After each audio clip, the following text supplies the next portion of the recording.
Saudari-saudaraku terkasih, ketika kita berada di alam bebas, entah itu pegunungan, pantai, lautan, biasanya ada perasaan kagum, ada perasaan sukacita.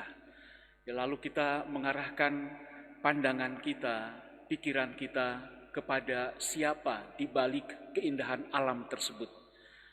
Tentu dalam pengalaman itu kita dihantar kepada Sang Pencipta, Allah yang telah menciptakan, Allah yang telah menghadirkan, Allah yang telah membentuk, yang mengadakan dari kekosongan, dari ketiadaan menjadi ada suatu bentuk dunia yang sungguh indah dan luar biasa.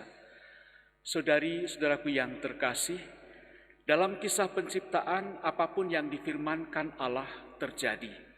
Tadi kita mendengar dalam bacaan pertama, jadilah terang, jadilah cakrawala, hendaklah tanah menumbuhkan tunas-tunas muda, jadilah benda-benda penerang di cakrawala untuk memisahkan siang dari malam.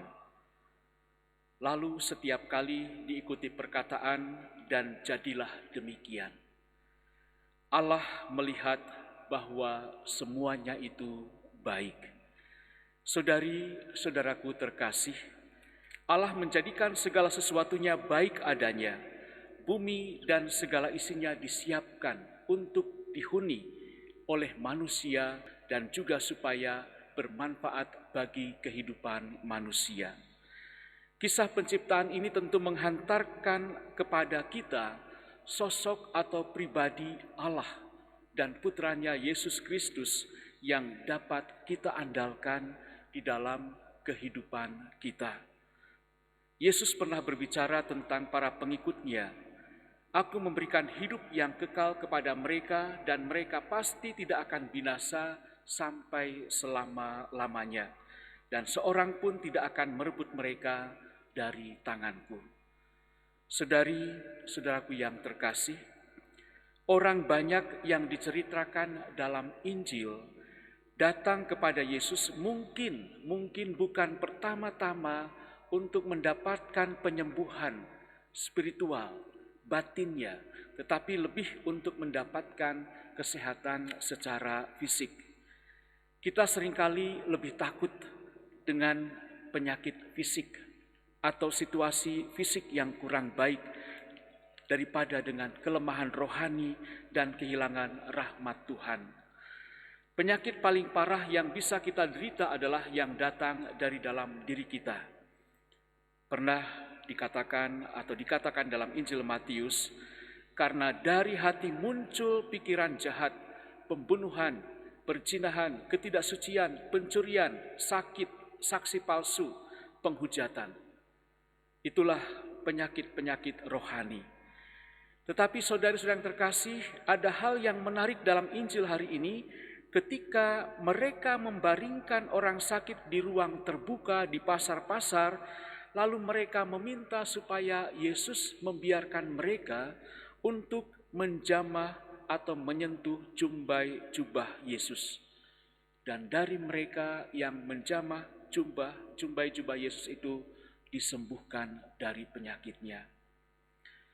Konon, saudari-saudari yang terkasih, para orang kudus selama berabad-abad sangat percaya bahwa menjamah jubah Yesus atau menjamah Yesus sendiri dengan cara menerima sakramen yang menghasilkan penyembuhan dan penebusan spiritual. Maka seberapa kuat iman kita pada kuasa Tuhan? Apakah kita menjangkau dan menyentuhnya dengan iman setiap hari? Apakah kita mengizinkan Dia juga untuk bertindak dalam hidup kita melalui iman kita? Santo Ambrosius sebelum merayakan Ekaristi biasanya berdoa. Kata-katanya, pikiran dan lidah saya dengan sembarangan dibiarkan tidak terjaga. Tuhan, kebaikan dan kuasa, dalam kerendahan hati dan kebutuhan saya datang kepadamu, sumber belas kasih.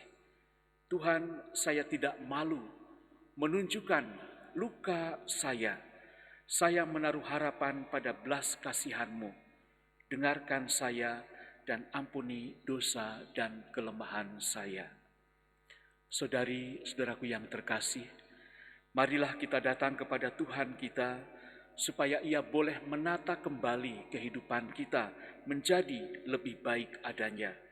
Marilah kita serahkan seluruh hidup, karya, dan bakti kita, usaha kita kepada penguasaan kasih Tuhan, supaya hidup kita semakin bermakna di hadapan Tuhan dan sesama. Supaya kita tidak menjadi batu sandungan bagi orang lain, beban bagi orang lain, tetapi semata-mata menjadi berkat dan sumber kebahagiaan bagi banyak orang. Tuhan memberkati.